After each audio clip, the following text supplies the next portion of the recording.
भविष्य की कहानी, आकाशगंगा की छाया। भाग 1। साल 12025। पृथ्वी अब वह नहीं रही जो कभी थी। 10,000 साल पहले की दुनिया की कल्पना भी अब लोगों को हास्यास्पद लगती है। अब सुपर पावर हर इंसान की रोजमर्रा की जिंदगी का हिस्सा है। कोई भी व्यक्ति सिर्फ सोचकर कहीं भी पहुंच सकता है, 1 सेकंड में।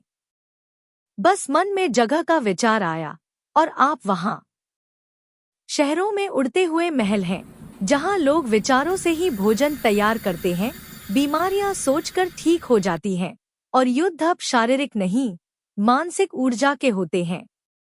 लेकिन इस आधुनिकता में भी प्यार और द्वेष की कहानियां वही पुरानी हैं। आरव एक सामान्य युवक था, लेकिन उसकी सुपर पावर थोड़ी अलग थी।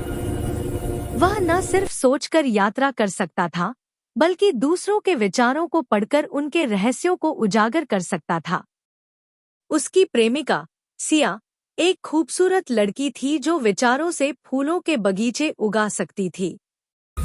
वे दोनों पृथ्वी के एक शांत महाद्वीप पर रहते थे, जहां हर सुबह सूरज की किरणें विचारों से रंग बदलती थी।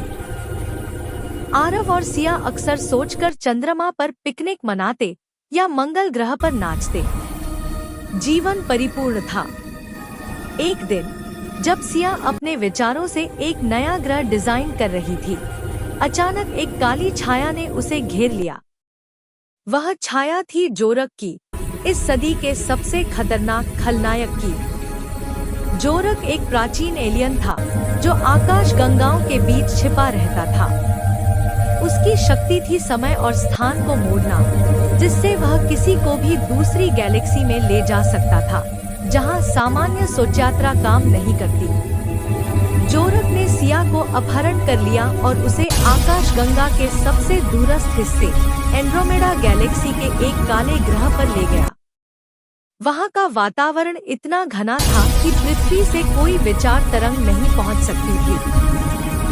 सिया की चीखें आरव तक पहुंची, लेकिन सिर्फ एक धुंधली सी याद बनकर। To be continued in part 2।